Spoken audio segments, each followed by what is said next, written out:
Oceangate, the company behind the fatal submersible expedition to the wreck of the Titanic, has been heavily criticised by the US Coast Guard Marine Board of Investigation in a damning report. All 5 people on board the Titan sub died when the vessel imploded on a deep-sea dive in June 2023. The report found Oceangate failed to follow established engineering protocols for safety, testing and maintenance of their submersible, which was the primary cause of the disaster. Now, Stefan Williams is Professor of Marine Robotics at the University of Sydney and joins me now. Professor Williams, thank you for your time. As we said there, this is a damning report. It shows there were concerns for safety, there were warnings as well. What was of most significance for you in this report? Yeah, thanks, Gemma.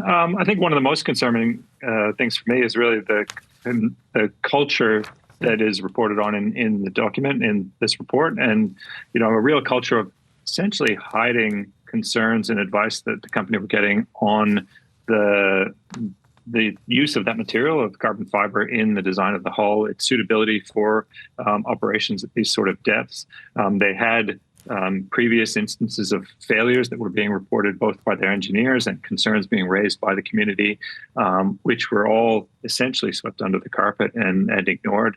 And as a consequence, 5 people lost their lives, and it's a real tragedy.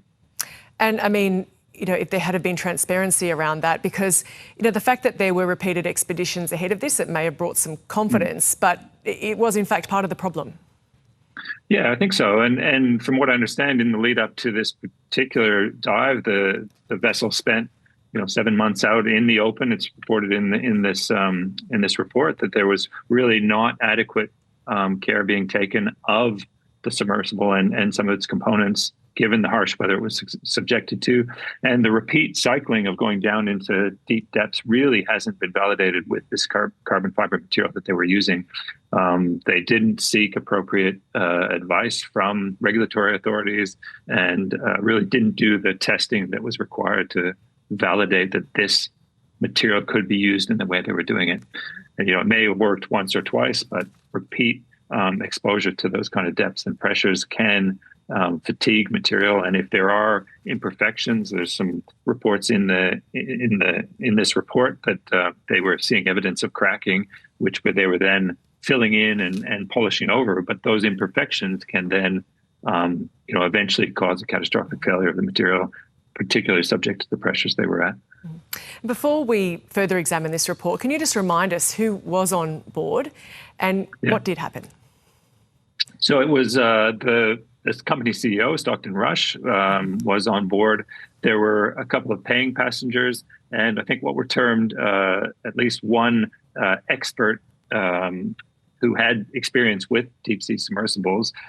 But if you read the report closely, it looks like those experts were also paying passengers. In effect, they might have been getting a discount or something, but they were being brought on as to comment on some of the things that they were seeing when they went down. So 5 people, unfortunately, including a young man. So one of the passengers was there with his son. This is a real tragedy that people lost their lives in this way. And this report, it singles out the CEO, Stockton Rush, there. It says, if he were alive, the Coast Guard would recommend manslaughter charges. What does the report say about his actions? So it says a lot about the reports that he was receiving. It was essentially his engineers were calling into question the rigor with which they'd gone through the design process, some of the concerns that were being raised about the material and some of the previous failures that they'd seen.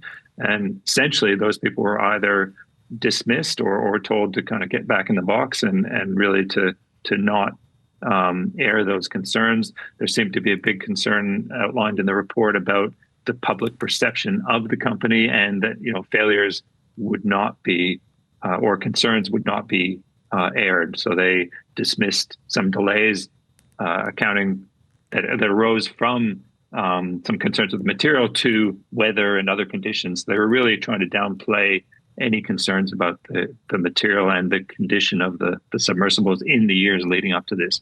So this wasn't like a surprise. There was many years of issues that had essentially been disregarded or swept away.